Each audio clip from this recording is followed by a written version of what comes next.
Okay, let's move on to the second headline.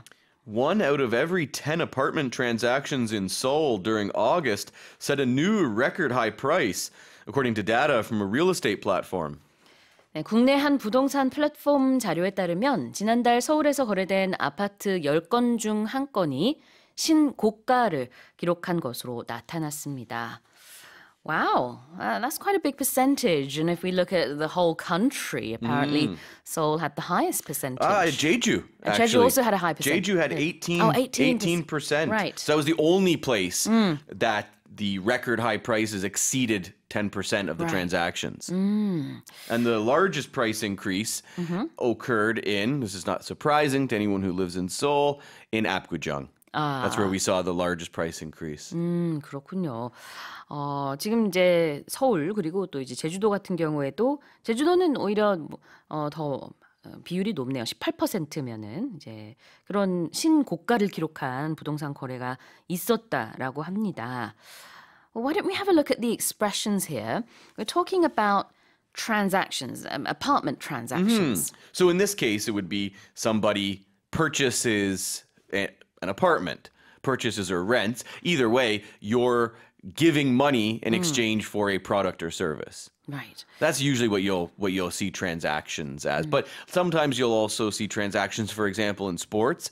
If two teams trade players, they'll call that a transaction because they've exchanged player for player. So you can still, a transaction can still be exchanging, like I could exchange a product I have for a service that you provide. Normally it's money though, but not always. 그렇죠. 꼭 돈이 아닐 수는 있지만 어떤 형태의 거래를 우리가 transaction이라고 하는데요. Give us an example sentence. Ooh, transaction. The company collects a small fee on every transaction. I can think of one famous online company that helps you make payments. And then they collect a fee. Yeah. 그래요. Quite the pal they are. You use it for paying stuff, right? Yeah. 그래요. Paying your pals. 거래를 할 때마다 소정의 어떤 수수료를 collecting한다, 뭐 받아간다, 징수한다 이런 의미가 될 텐데요.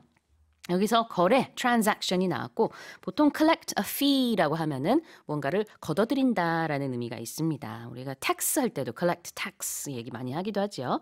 자, 그 다음에 플랫폼은 뭘까요? So in this case, we're talking about a digital platform. So there's many different kinds of digital platforms. Usually what we're talking about in most digital platforms have a website and an app. Some only have one or some only have apps, but most you can access through a computer as well as mobile. Yeah. So there's many different kinds, right? This particular one is called it's like a real estate marketplace, so people can search for real estate to buy or to rent.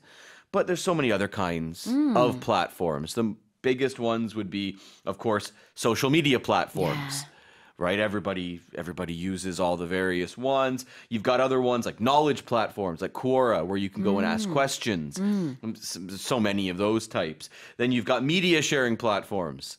Everybody loves YouTube. We're on YouTube. We're on YouTube right now. That's a media sharing platform. So if you're watching on YouTube, you are on that platform. And then we've got, of course, service-oriented platforms where you can get things like order taxis, for example. Or food delivery. Those are service-oriented platforms. 정말 여러 가지 플랫폼이 있네요. So many different types of platforms. So many different types. And it's a term you hear all the time these days. 네. There's many different usages for it, but if you're talking about the online world, this is what we're talking about. That's right. Apps and websites. 그렇습니다. 온라인상에서 이렇게 뭐 생산, 소비, 유통 등등등 이런 것들이 이루어지는 장소를 플랫폼이라고 하는데 소셜미디어 플랫폼, 그다음에 지식 플랫폼, 미디어 플랫폼 여러 가지 예를 들어주셨고 저희도 지금 그런 미디어 플랫폼 유튜브 EBS 라디오 공식 채널로 스트리밍 중이죠. 자, 그래서 그냥 우리가 플랫폼이라고 하는 거 영어로 플랫폼. 자, 다시 한번 읽어보겠습니다. 1 out of every 10 apartment transactions in Seoul during August set a new record high price, according to data from a real estate platform.